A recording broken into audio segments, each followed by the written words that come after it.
High five.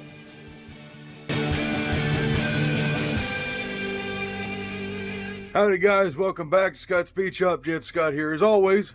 Dad will be here after a bit, probably tomorrow. But today is an exciting day because we are taking a break from the van. Dad's street van we've been working on because we're kind of at a impasse.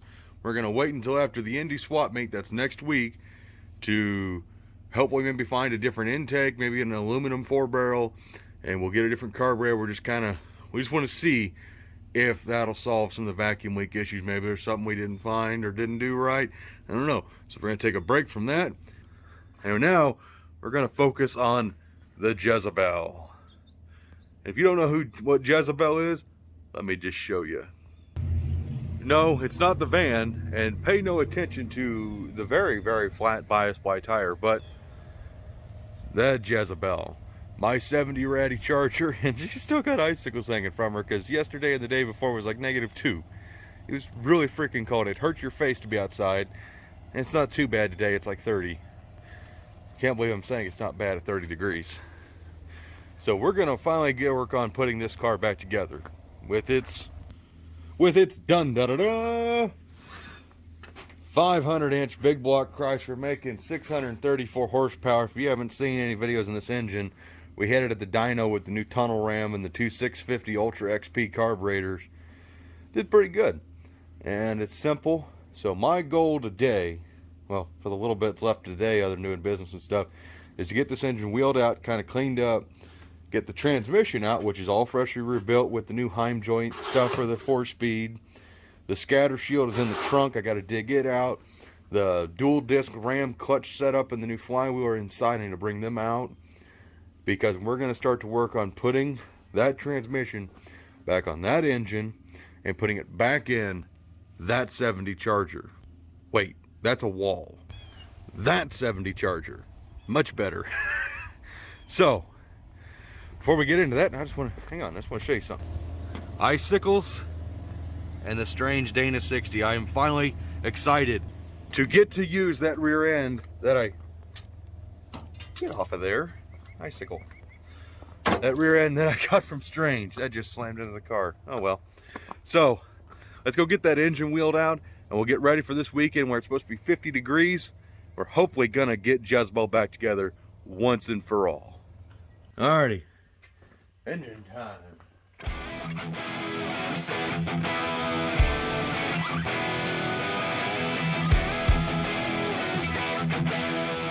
Alrighty, well, we got it all out. Everything that makes Jezebel, Jezebel. Old giant tube, 2-inch primary Headman headers. The candy painted scatter shield that is not as pretty as it once was. The rebuilt 18 spline 4-speed with 70 correct pistol grip with Nick Timbakis' custom wood grips that he made for me. He'll make for anybody. Jezebel's 500-inch engine that Advanced Engine Machine built for me. 634 horsepower at 5,500 and like 670 foot-pounds of torque at like I think 4,800.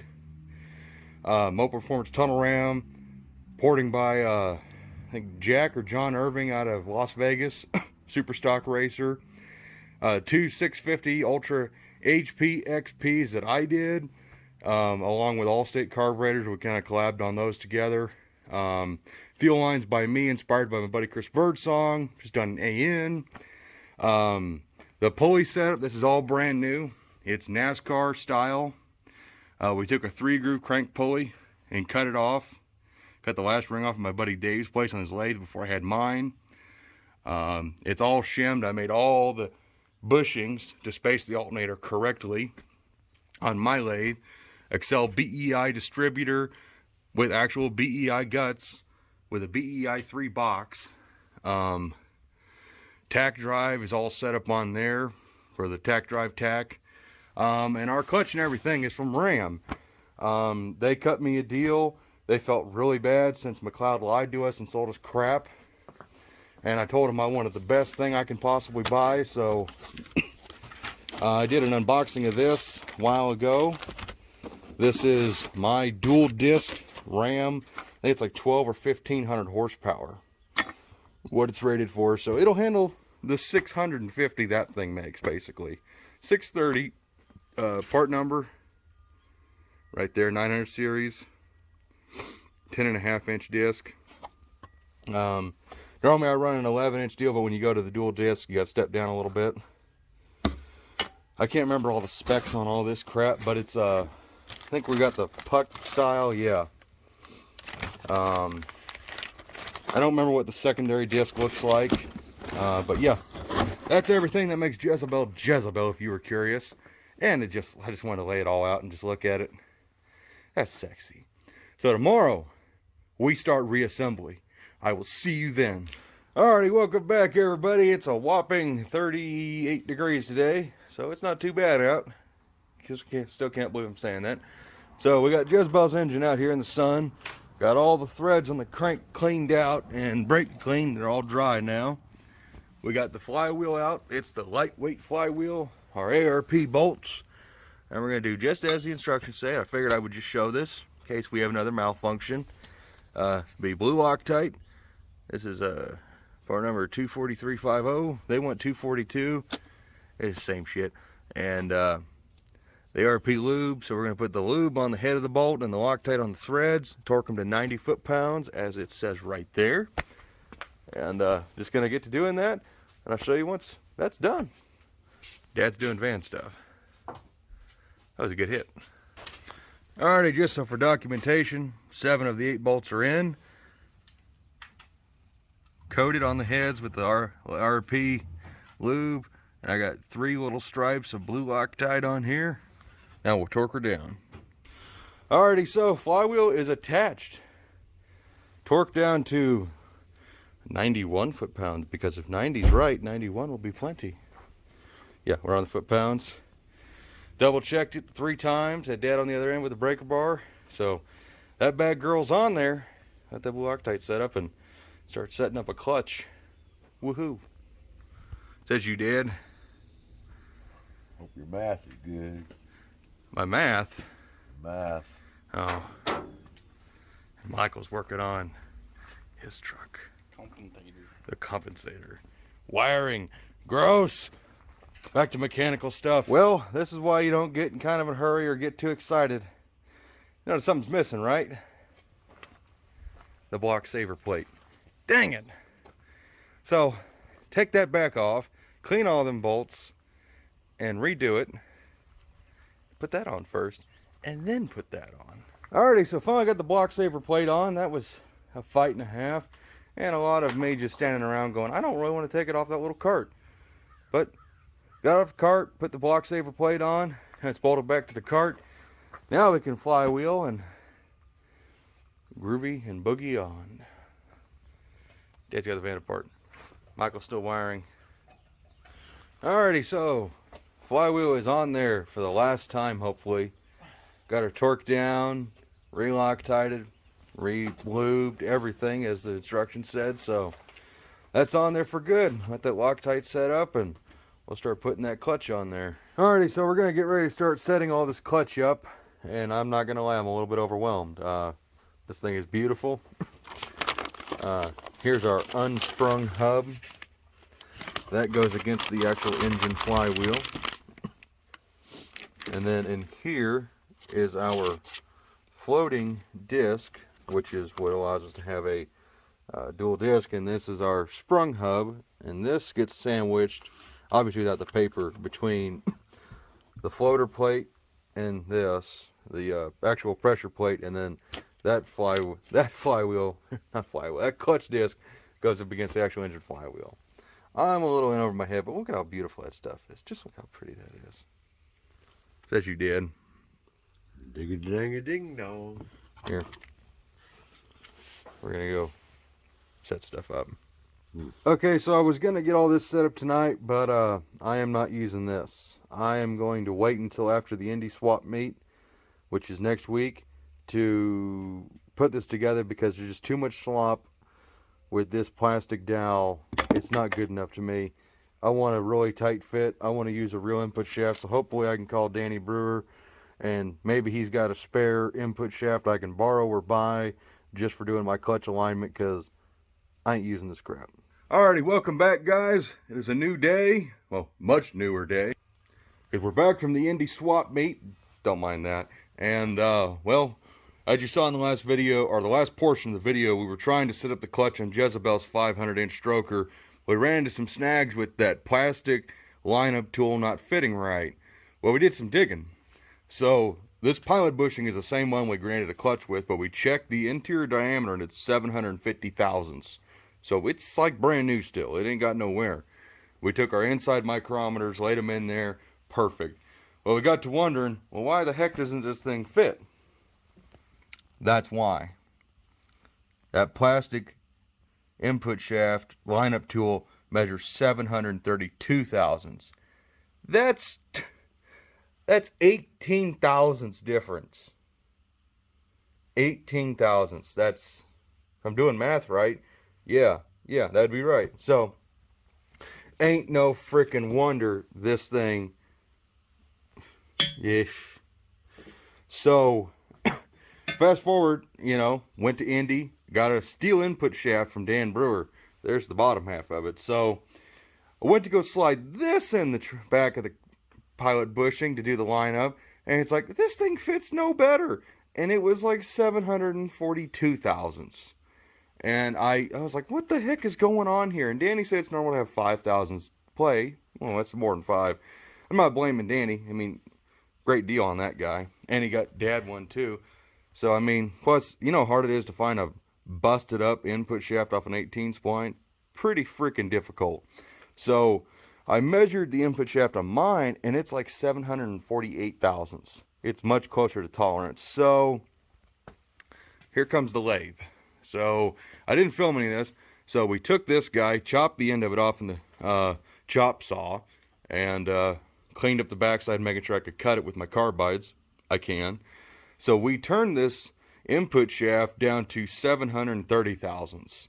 And then we machined, well, we bored out a hole on a piece of 1-inch round stock on aluminum until it was like really tight. We had to freeze the input shaft basically overnight and heat the aluminum bushing. And then, even then, it was, I don't know what the tolerance fit was, but it was an interference fit. We had to literally, it slipped on there X amount, like halfway, and then we pushed it all the rest of the way on with the vise, and then turn this down until it's like 748 thousandths. It's now a super snug fit. So now we can start this assembly. Woohoo for making our own parts. Alrighty, so what is it? 26 foot-pounds for the 5/16 bolts. So here's what we got. I cleaned those bolts because they had oil on them. They've been sitting out in the sun. So we marked our pattern for the Mopar because this is all kind of multi-use kind of stuff. And our lineup tool is perfect. Look at that. No movement. And with that other alignment tool, that clutch just moved side to side, up and down quite a bit. It was pretty horrendous. So we just got that bolt down there and that one finger tight. Well, loose, tight-ish with a ratchet. So now we're going to Loctite. That's what the instructions say, Loctite. No ARP lube. And we're going to get this guy, that guy, the other 4 done. And then we'll pull those 2 out. And we'll Loctite those, and then we'll go ahead and torque them in the star pattern at once. And that'll be our floater plate and our first unsprung hub. And then we'll put on our sprung hub, which is that guy. And yes, flywheel side is towards the flywheel, because you don't see the sticker. So just going to document this. Hopefully we don't have any issues with this setup, because God, I really hope not, because it's expensive. So I'm going to get back to work. Alrighty, that is torqued down to 25 foot-pounds. Star pattern went around about 4 times. I'm going to put a little paint stripe across the bolt head out to those, so that way I can see if they move, which I'll never be able to see because the scatter shield will have it blocked. But if we have another failure, we'll be able to see if the bolts actually turned and loosened up or not. Just a safety deal. Anything you're doing something with a rotational force, you always do that. So now we need sprung hub. We'll get that put on, and then it'll be the pressure plate. This is finally done. However, you take this plastic piece of crap, look at that. It's like a hot dog down a hallway. I mean, literally, it just right on out. So at least we know the clutch discs are lined up perfectly with the center of the crank, which is what I was after with this. So Instead of maybe having the clutch disc set off to one side or the other or up or down, at least now I know they are perfectly in line with the flywheel, which should be perfectly in line with the crankshaft. So that is achieved with this guy. At least I know everything is right. So what I will wind up doing is taking this aluminum bushing off, turning this down some more, and making a steel repair sleeve that'll get welded on or something. So that way this can be forever used again. But that's that. Everything's paint marked, everything's torqued down to 26 foot-pounds, like I said, in a star pattern, checked it 3 times. It's assembled. Now let's get the bell housing on here and start measuring for our hydraulic throw-up bearing and our shims and everything like that. Alrighty, so we took a break to finish a van video, and drive shaft safety loop is new. We just made a fresh one. It's drying in red paint so that way you can see it. So we got the engine off the little cradle. I hate cherry pickers. Make me so nervous. So now we're going to start the arduous task of scatter shield, made it up there so we can start doing measurements and hopefully get everything adjusted just right, our shim stock for our transmission, and get our hydraulic throwout bearing set up. We're going to replace the throwout, or not the throwout bearing, but the hydraulic master cylinder for the clutch. We're going to go back to the stock one instead of that bigger bore one. And, well, wish us luck. I don't know how much of this I'm going to film. I've already done a setup tutorial video. It's an older video. So if you want to learn how to set this up, go to that video. I think I'm just going to focus on just trying to keep my nose to the grindstone and just focus, because this is kind of important. Alrighty, so a little bit of progress. That's a lot of freaking bolts. If you guys have never put on a scatter shield, holy crap, that's a lot of bolts. I'm going to dial indicate this, make sure it's dead square, but looking at it, we're pretty dang close. I don't know how much better we could get it, honestly. I'm just trying to give you my view, but it ain't going to work out too good. It's just, this paint job hasn't held up just sitting in the trunk. You know, you can't put primer on polished steel, especially when the candy paint to shine through, so it's just kind of going to crap. But just for the sake, AHRA, NHRA, and it meets and exceeds the standards, whatever it's stamped in there. From 1971, that Anson blow-proof scatter shield is from. Hydroform steel. I like that thing a lot. I'll take that over a Lakewood any day. Of course, I'm also kind of biased because I painted it. So now I get to start setting up the clutch. Just wanted to show you guys that. Oh yeah. Alrighty, so let's just educate the world. I said I wasn't going to show too much of this, so I'm just going to glance over it real fast. So here's what you got to do. First up, with your hydraulic throwout bearing, you either run a funky little bearing retainer spacer, which I found out I don't need. I may need to put it on now. I don't know. It's a special little guy that takes place this little stud we had here from last time. So you gotta wet everything with brake fluid. Don't use oil or anything else. It's just to keep the O-ring that's inside of this guy happy. And so that's all lubed up.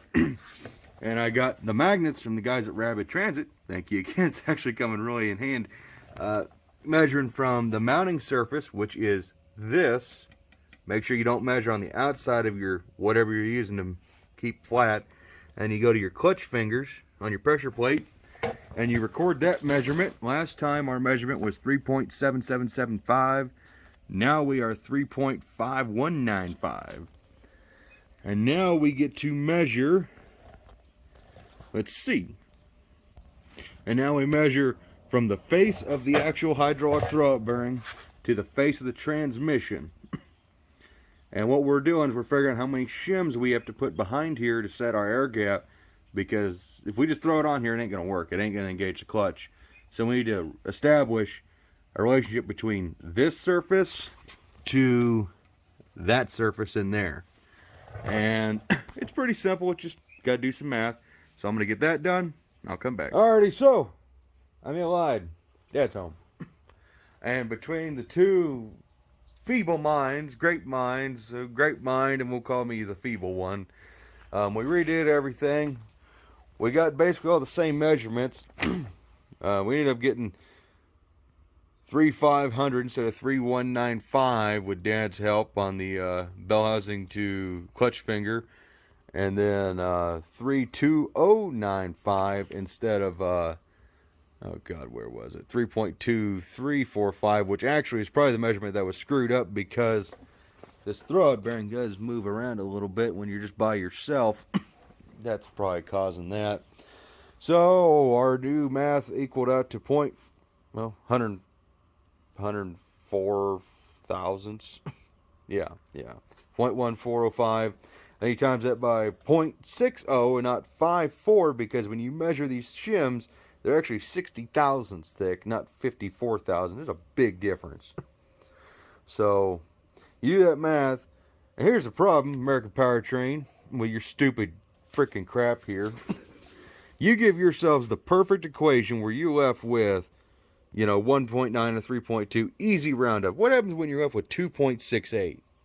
Do you round up and have too much, or do you round down and maybe have too little? That's annoying. Need some different thicker shims. Yeah, these need to come with more shims instead of just, oh, you got a Chrysler where you get nothing but 60,000 shims or 54,000. Oh, you got a GMC, you get 90,000. Oh, you got a Ford, you get 57,000.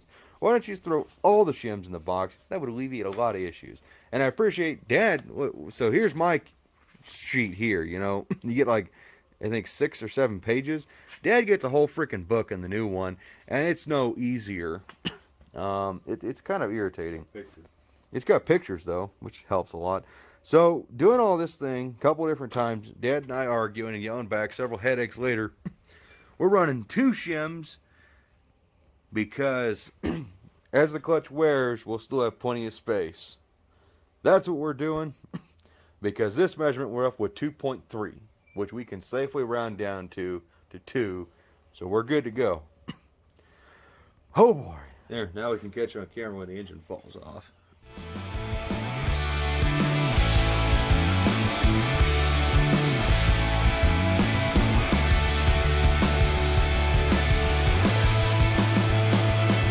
Alrighty, well there they are. And yes, I know there's only 2 bolts in there, but it's good enough, close enough, good enough for who it's for, and that would be this guy. So, just proof to the world and to American Powertrain, Powertrain Technology, and Ram. There's the gap. We use 2 shims. Oh, and by the way, Powertrain Technology shout out. Rebuilt the hydraulic throwout bearing there. The guys who actually built the thing. I think it's Steve, your name? I think it's Steve. Owner, super cool guy. Didn't charge me a dime to do it. Sent me some cool ass stickers. You can buy that directly from him at Powertrain Technology, or you can buy the kit from American Powertrain. Kind of neat. But he is a super cool guy. Very nice. So there's Jezebel's engine transmission finally together after a year of everything else. A year including, getting everything rebuilt. So that means time to get the car up on wheels and get ready to drop all this in as a unit. But that's not happening right now because it's late and Dad and I want to go eat dinner at a reasonable hour for once. So thanks for checking this one out, guys. As always, look forward to seeing the next one. Take care and bye-bye. Oh God. Bye-bye.